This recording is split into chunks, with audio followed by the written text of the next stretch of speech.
Hello, everyone. This is Eva Nolik-Smith with YogaUOnline, and I'm extremely pleased to be here today with yoga therapist and author Christine Wushke.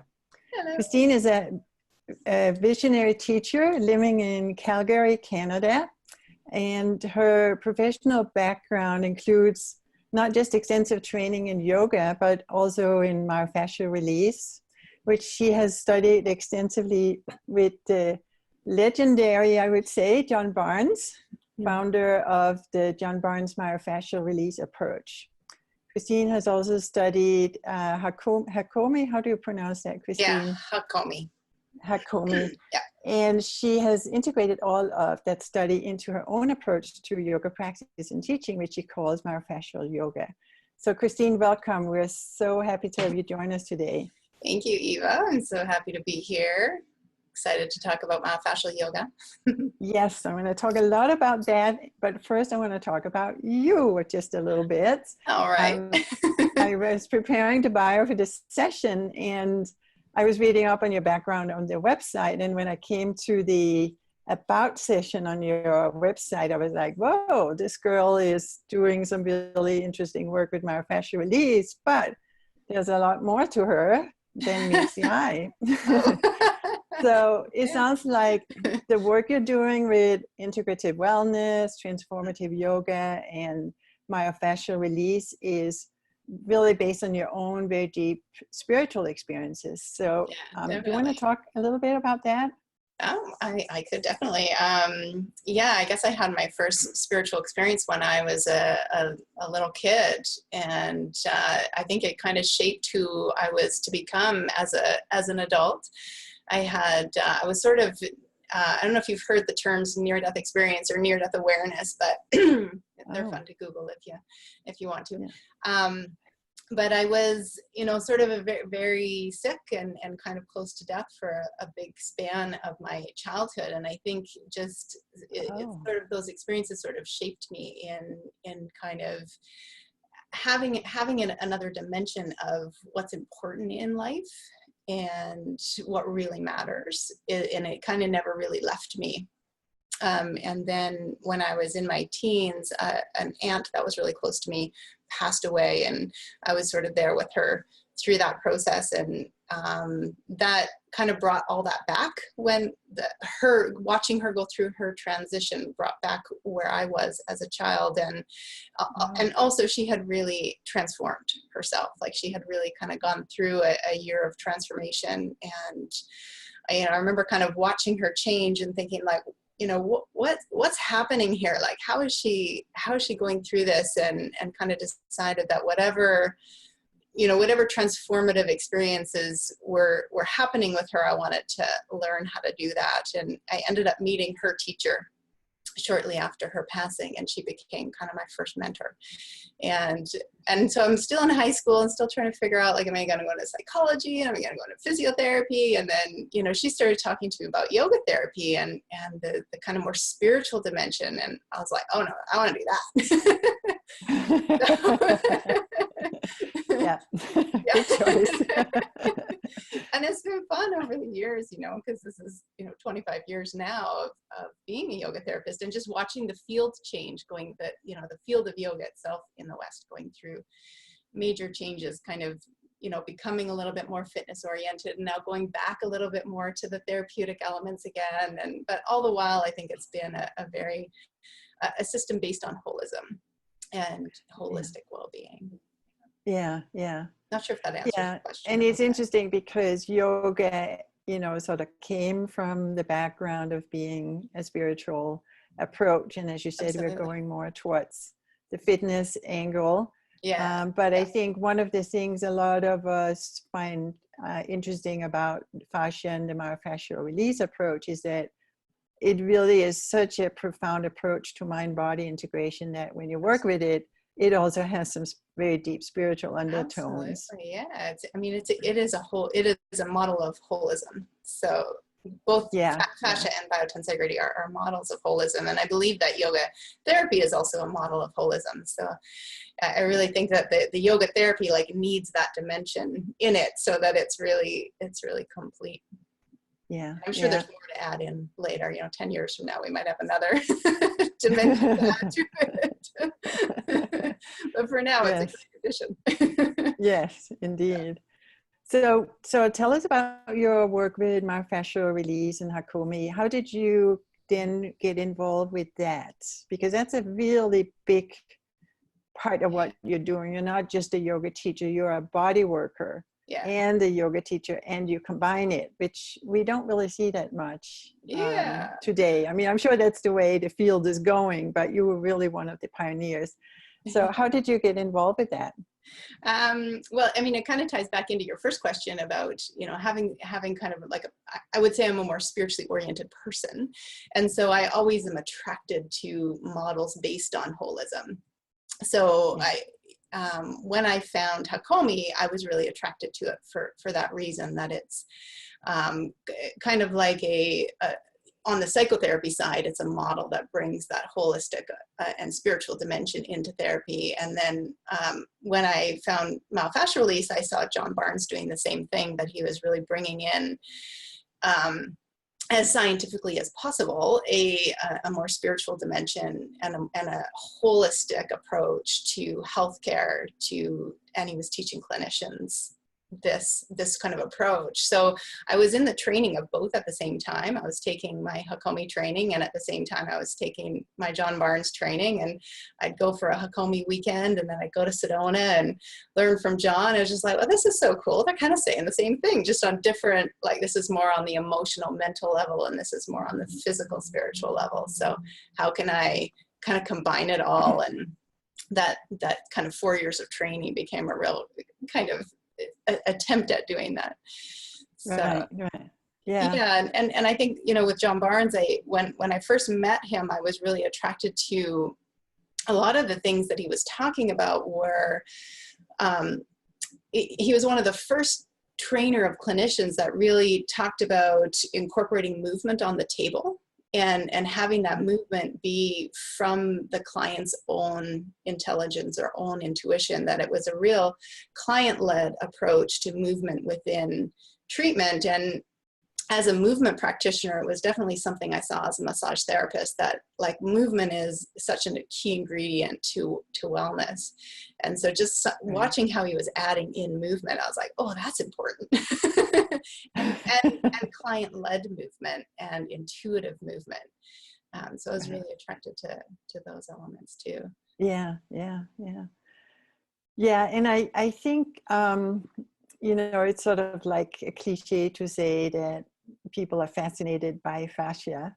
But it really, as we know, is this connective tissue that wraps around everything in the body, down to every single cell in the body and even within the cell. And so it really gives us a wonderful, like, holistic vision of the body that, is so different from the anatomy we were taught in school. But even so, I think, because we're so used to thinking in parts, the full implications of fascia and what it means for the body it's not really completely dawning on us. I think for me, it's still like, I keep getting aha moments around it. And one of the aha moments I had was recently when I actually went and did my Fascia 1 with, the John Barnes group, and, the picture of Fascia Man. And I'm just going to try to share my screen here so people can see it.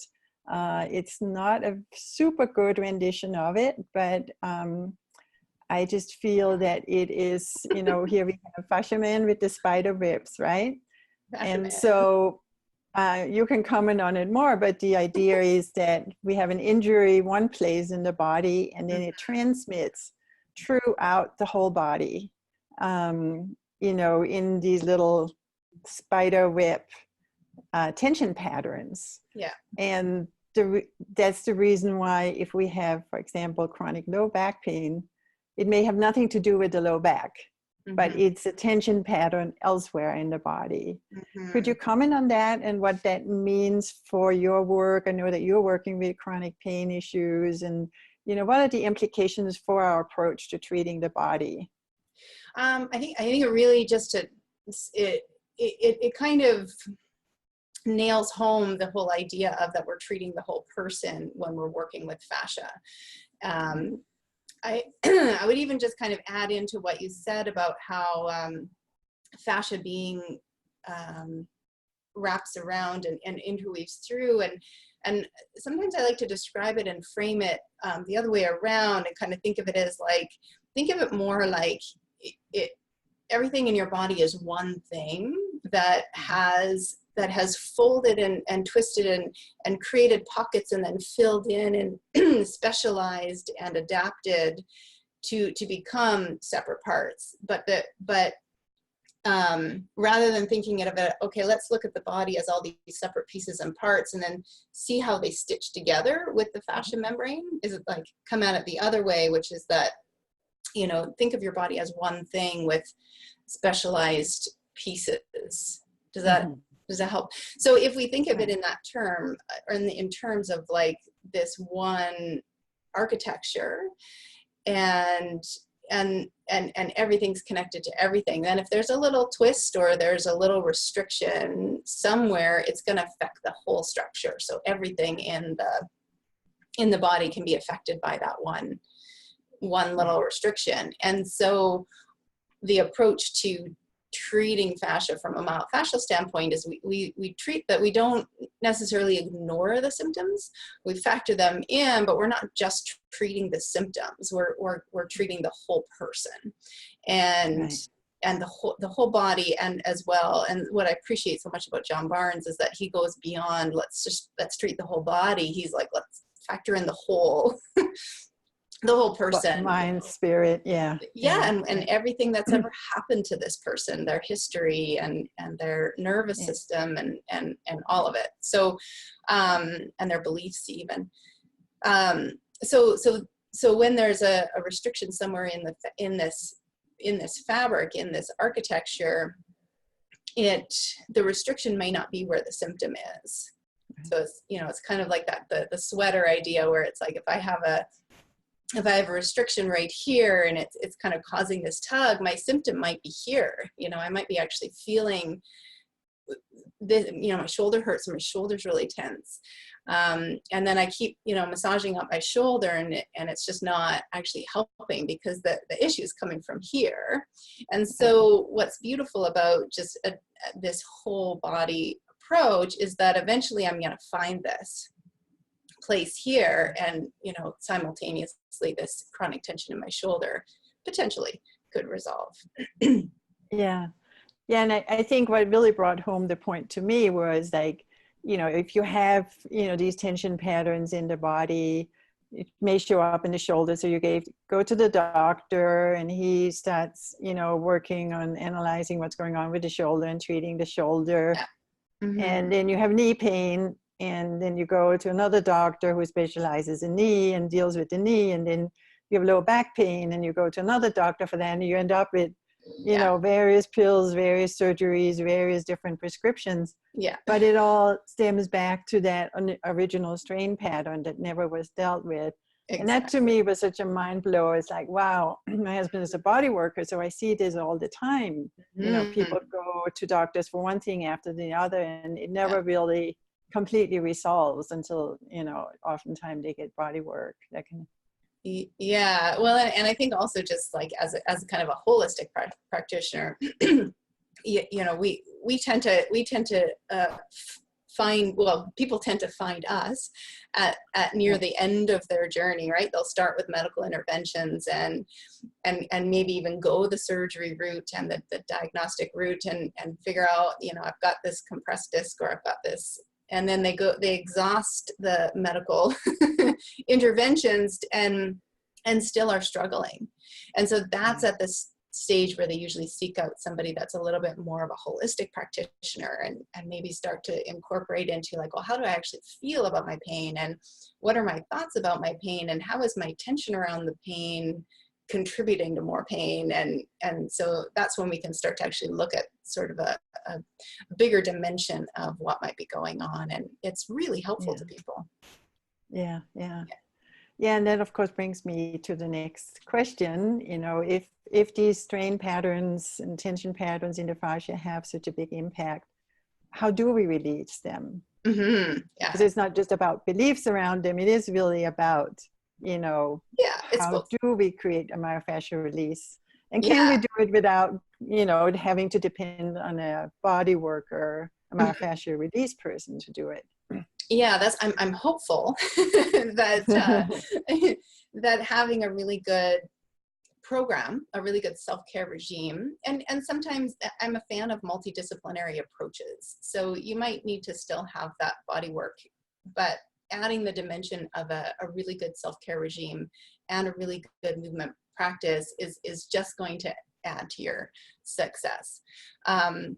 But I think, so how do you release a fascial restriction would be, sometimes it's not as simple as that, but if I were to reduce it and make it simple, you would want to look at like, how are they caused? So kind of looking at what causes these tissues to get dehydrated and brittle and not able to slide in the first place.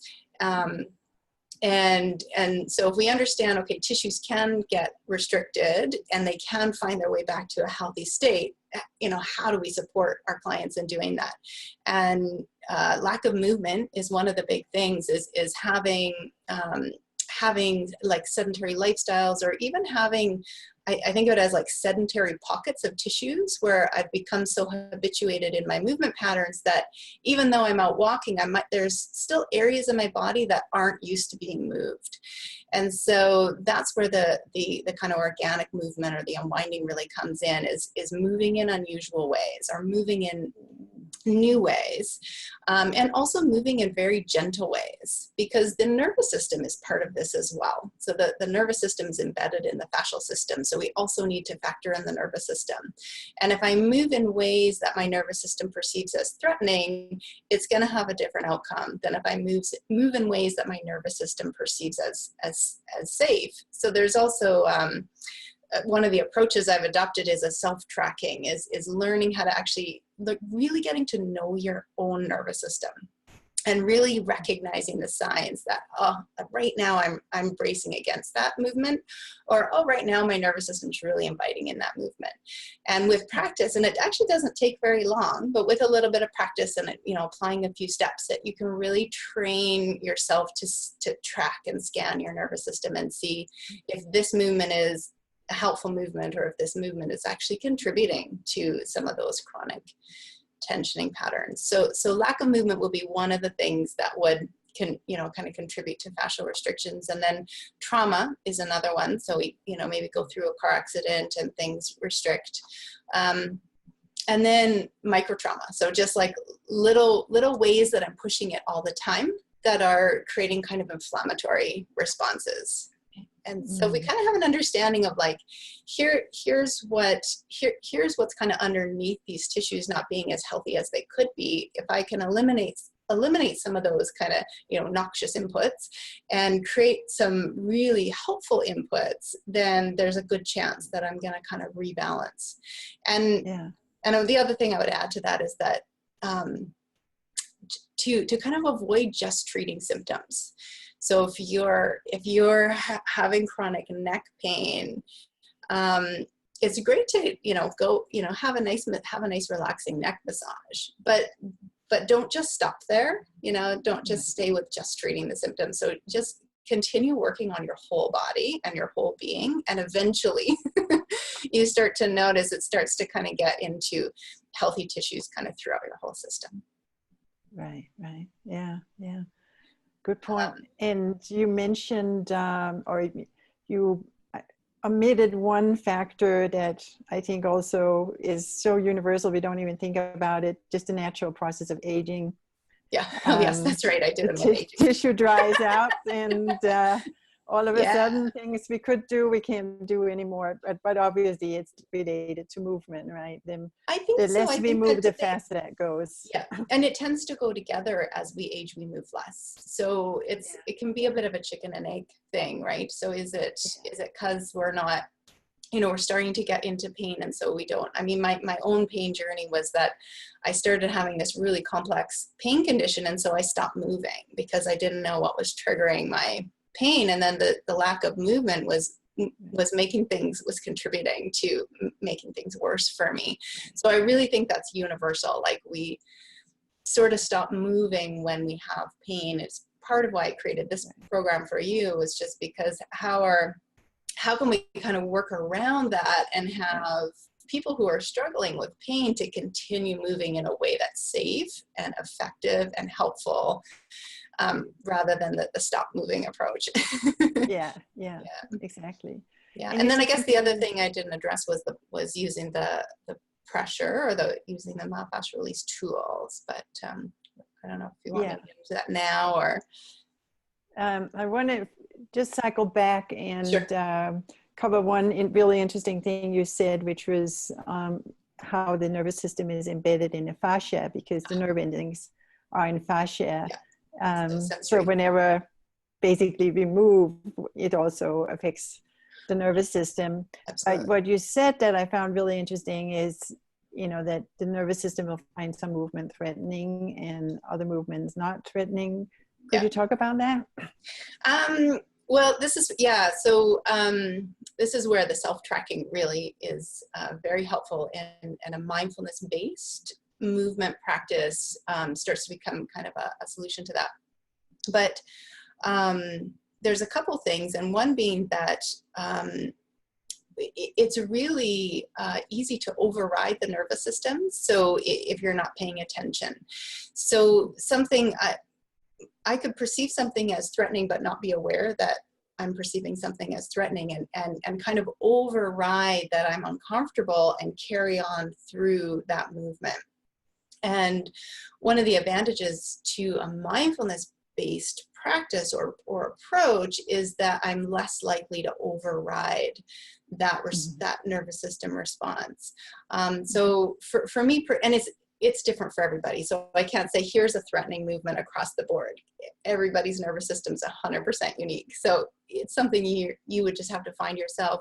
But for me, especially when I was really in the thick of my pain condition, I would be like, okay, I'm at the start of it, I'm tightening up, I better go to yoga. And so I'd go to yoga, and I was used to the real kind of fitness, like big range of movement, really quickly moving from one pose to the next. And so what I didn't know that I was doing is I was kind of blowing past my nervous system, giving me these little indicators that I was going too far into a range of movement that wasn't safe for me. And I would just kind of, it wouldn't be till the end of class and into Shavasana, I'd be like, oh, I'm not really in my body, curious. And not really realizing the significance of that until years later. And then of course, so I at some point realized yoga is making me worse. So I stopped doing yoga. And when I found Hakomi and started getting into really understanding the mindful approach, I was like, oh, why don't I apply mindfulness to my movement and just actually see? So I start really slowly and just mindfully approach a pose like, say, Warrior Two, and realize, oh, wow, I have my legs too far apart and I'm going too deep into this lunge, and maybe I'll back that up. And so I found that I could still do yoga. I just did it a lot less, and I did it a lot more mindfully. And then it became helpful instead of being a trigger for a perceived threat for my nervous system. So in my case, it was just ranges of movement that were too big, which isn't to say that's universal across the board, because some people actually need more range, and so it would be different for them. And some people need less range, kind of, it really just depends. So there isn't like one movement out there that will be something the nervous system is going, I don't want you doing that. Right. But it's more about actually learning to read the nervous system going, I don't want you doing that. And then it's so subtle and quiet that we tend to just override it and go anyway into this more kind of noxious input. And then the cycle starts. Yeah, it's such an important point you're making, because it's all about the mind overriding the body, right? Yeah, it's so about the overriding. Yeah. the way most of us approach exercise. Yeah. You know, Yeah. I'll put I'm in gonna my do this hand, thing no matter check what. out. Yeah. And Just I gonna get out think of my body when, for a minute. yeah, and when most people hate exercise, that's Yeah. exactly why, because, Yeah. you know, the mind can override the body for a short Mhm. period of time, but the body will Yeah. always win out. And eventually you just like, oh, I can't do yoga. You Yeah. know, you end up concluding that. But what's also interesting is in my own Exactly. experience that changes from day to day, you know. So some days, you know, you can do a big rigorous practice, and other days you just need a really gentle, nurturing practice. And then it changes within the practice. So Exactly. how do you work with people to tune in and develop that mindfulness so they begin to honor what their body is telling them? Yeah, it's really just client education. I'm a huge fan of the client-led approach, or the student-led approach to when I'm teaching, I'm really there. I'm not leading them, I'm more following them. And so I usually start a practice session with actually the use of the myofascial tools. And I use the tools sometimes I use them as a self-massage technique, and sometimes I use them actually as a way to, like, as an interoceptive practice or as an embodiment meditation.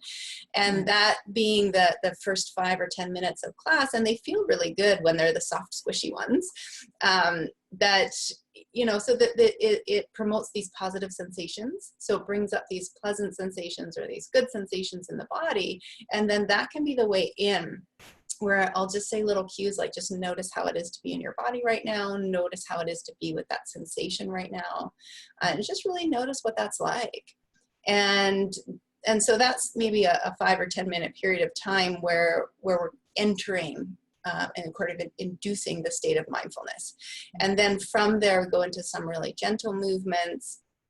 And what I'm teaching them is to start to track and just kind of see, in my manual therapy practice, I call it the litmus test. So if as I'm sinking in, you're pulling away or you're bracing and guarding, that's an indicator. And if you feel like you can just melt right in there with me and soften into that sensation, that's a really good indicator too. And so we kind of want to find an edge. Like, we also want to train people or teach people how to be with discomfort without going out of body, like just without totally checking out. So where is that line where I can maybe really be in my body, maybe be with pleasant sensation, but also hold a little bit of discomfort at the same time and stay with it and be with it.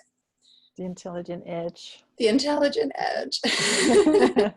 Yeah. And so then, so through the class, then maybe I get them standing, and then we go through a series of movements that are mindfulness based.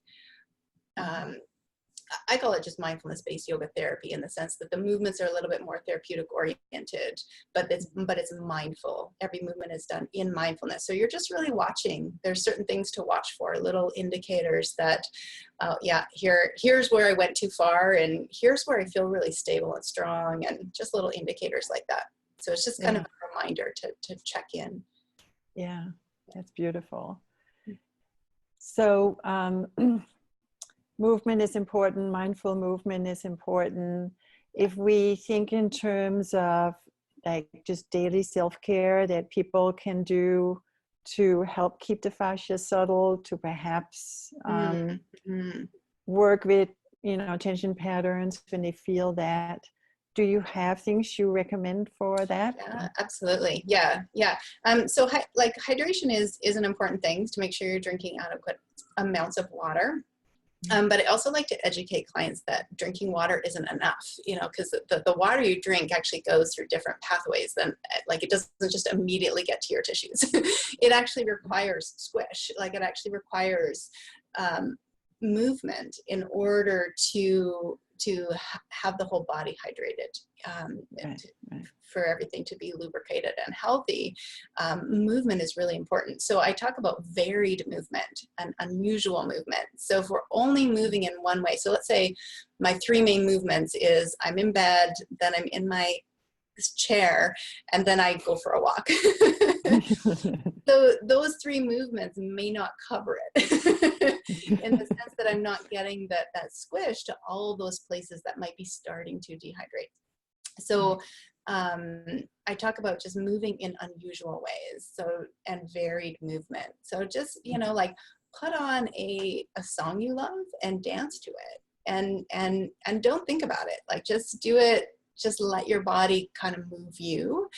So it's just like I talk about client-led movement in the yoga classroom. It's also like body-led movement. It's like let the mind just go over there for a minute and just really trust the body. You can come back, but to actually develop a relationship with the body where we're really starting to listen to it and we're really starting to trust it and letting the body lead the movement. Or sometimes I talk about letting the breath lead the movement, just to have things different, just to have unique ways of moving that are unusual.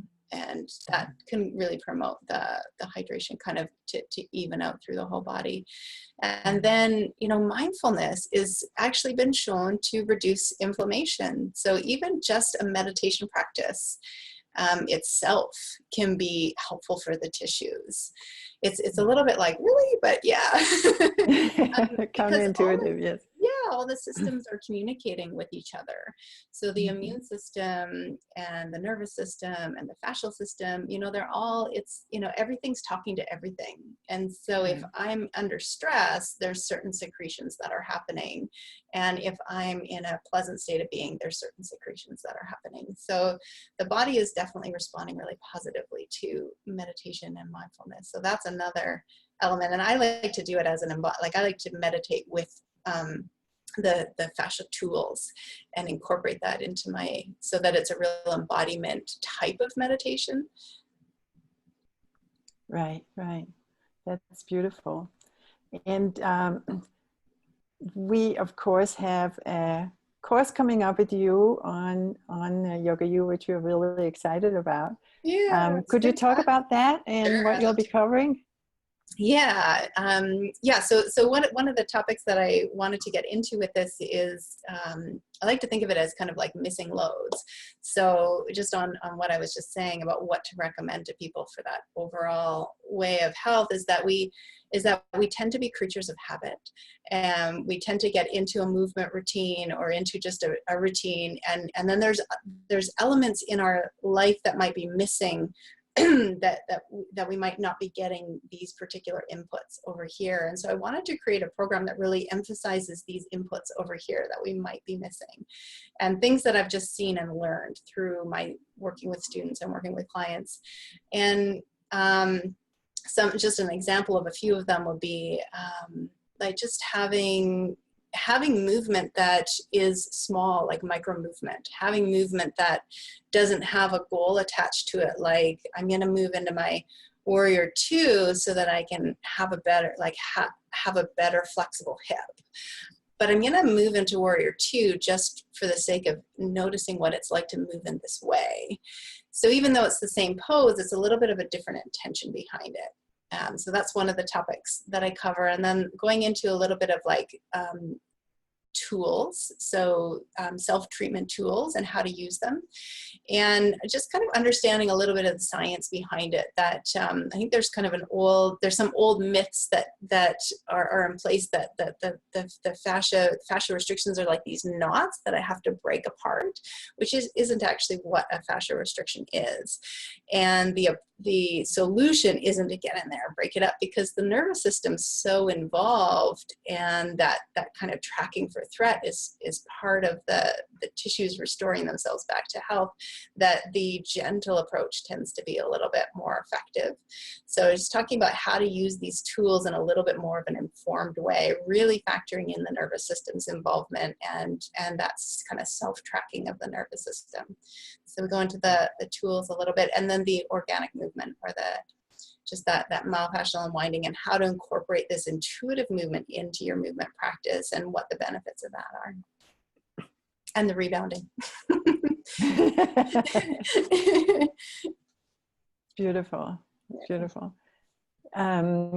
We have a few minutes left, so I'm just going to see if anyone on the call has any questions. So if you're listening in, you can type your comments in the little box on your screen.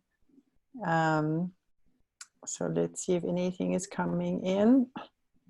Do you have any examples, Christine, of clients that you worked with who were suffering some issues that they hadn't been able to get resolved? And this, you know what, one comes to mind, actually, a lovely client that I worked with several years ago, and she'd been through an accident, and was really just not, you know, the amount of time they gave her to recover from this incident, it was just, you know, had come and gone, and she was just not getting better, and tried all the medical interventions, and started coming to me and working with me. And every once in a while her body would just kind of go into this sort of recoil, and through just really incorporating mindfulness into what is that recoil, she was like, oh, that's the position I was in when this accident happened. And at some point through working with this, she had this realization, oh, I don't have to fix this. I just have to love this. I just have to get back into me and love me.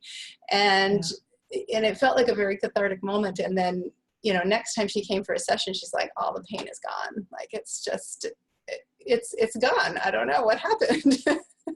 What did you do? And I was like, no, you did it. You did it by coming back into you. You know, the body likes to have us in there.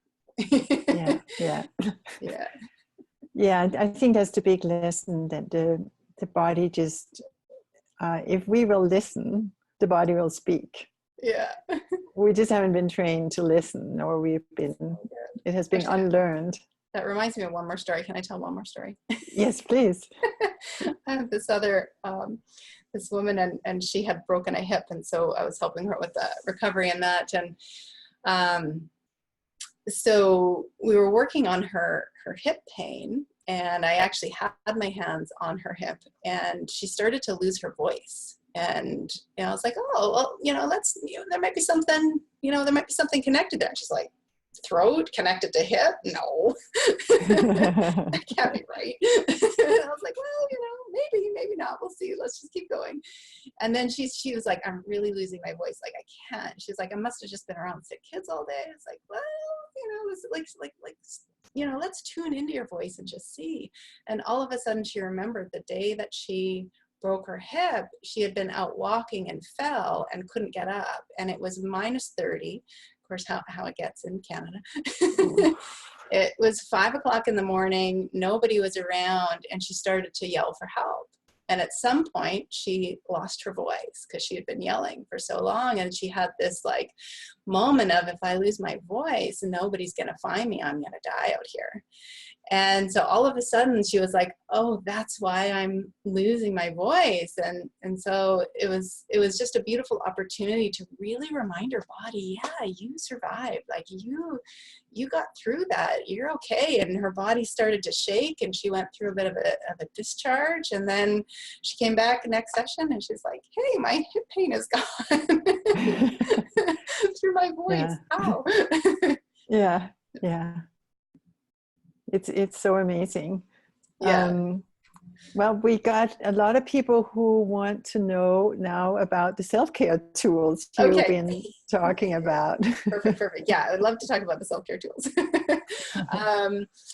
Yeah, so I should have brought one into the room, but I didn't. But I use the vinyl. They're vinyl play balls, and what I do, you can get them at a dollar store. They usually have like the emoji faces on them, and you just want to take a little soccer pump and deflate them so that they're partially deflated.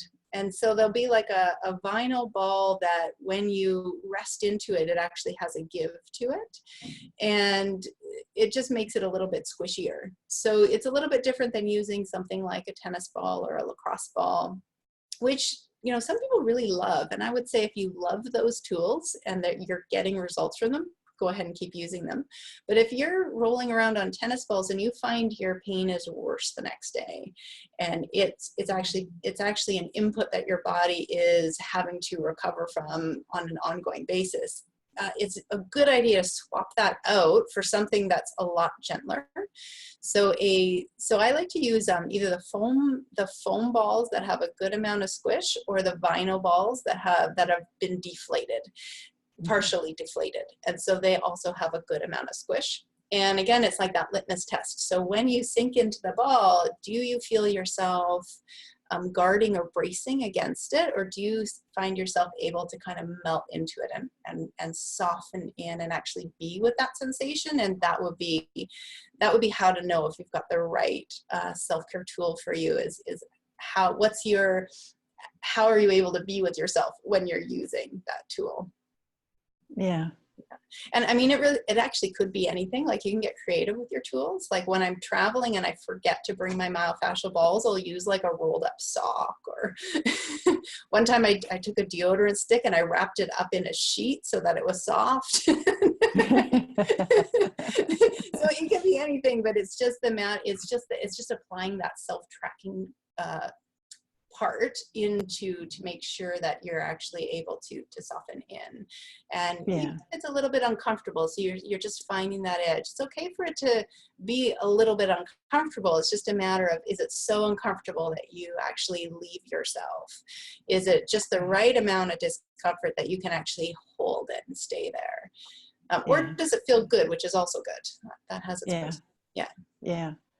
Yeah, it's amazing how effective it is. I find, even if I have, a set of balls in bed, and I, put it against my liver, and you breathe against it, you get sort of like a free organ massage while you're sleeping. Sounds delightful.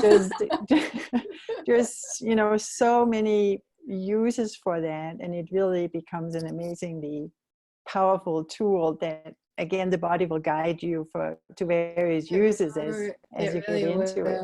Yeah. The other kind of technique I use with it is the following the fascial voice approach, which is where you lay on your back and you just notice what's talking, like just what's showing up sensation wise, what's calling for attention, and then just place the ball there, and then sink into it. And wait for a bit, and then another sensation will pop up somewhere else. It's a little bit like whack-a-mole in a non-violent way.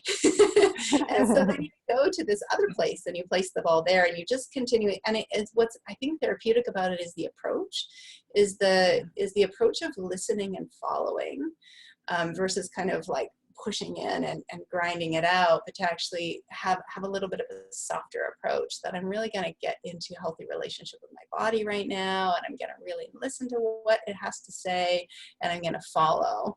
And that can be a really beautiful way to use the tools as well. Yeah.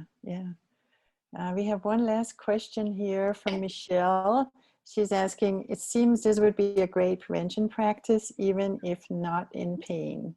Oh yes, that's a very good point. Yes, very good prevention practice. And like, even when earlier we were talking about aging, like, it would be definitely just start now and incorporate a little bit of this varied movement and intuitive movement into what you're already doing. And definitely good prevention, and just, I think, just promotes healthy tissue. So we know that when tissues dry out, they get a little bit brittle, and so they're a little bit more prone to injury. And we also know that can be reversed, and that if we have healthy tissues, they're a little bit more elastic, they're a little bit more resilient, they're able to handle a little bit more before they, yield and get injured. So definitely super important for the prevention side. Yeah. And I think the point you made about the connection to the nervous system, and how once you tune into that mindful movement approach, that you can really much more profoundly use movement to nourish the nervous system. Absolutely. It's such a profound one. We know that, I believe, it's like 80% of chronic diseases are related to lifestyle, and 90% of diseases can be prevented via exercise, but no one likes to exercise, again, because it's the mind telling the body, and it doesn't work that way. So if we can turn that around, you know, we not Yeah. only begin to nourish the body, we also develop like a whole other little level of intuition Yeah, in relation absolutely. to Yeah, what works for us. and beautiful changes to the brain too. I heard one study recently about they were looking at. I'll talk about this in the course a little bit more extensively, but just touch on it. A few controls. So they had meditators and aerobic exercisers, a sedentary population, and then they had a Tai Chi practitioners. And what they found was that over the 8 weeks that they were looking at what the changes in the brain, the Tai Chi practitioners had the boost in executive function was, you know, quite a bit more for these Tai Chi practitioners than just the meditators, and although the meditators and the aerobic exercises are quite a bit higher than the sedentary population. What that told me was that the mindfulness-based movement is so beneficial, and having good levels of executive function are preventative for things like dementia and other things down the road, like memory loss and things. So it's just incorporating mindfulness itself into your practice has so many benefits for brain health. Which affects affects inflammation, and you know, so it's all connected. Well, it takes a lifetime to learn how to take care of your body, so we're just glad we have you as a guide for one section of all the many things there is to you know, both kind of prevent disease, but the other part of it is just day-to-day well-being. A healthy relationship with yourself. Yes, exactly. Wonderful. Well, we reached the end of our time, so thank you everyone for joining us, and a very big thank you to you, Christine, for sharing all your wonderful insights and for all the important pioneering work you're doing. Oh, thank you. You. Wonderful the way you're sharing your light with the world. Thank you. So look forward to your course, and everyone to enjoy the rest of your day. Take care. Thanks everyone Bye-bye. for watching. Namaste. Namaste.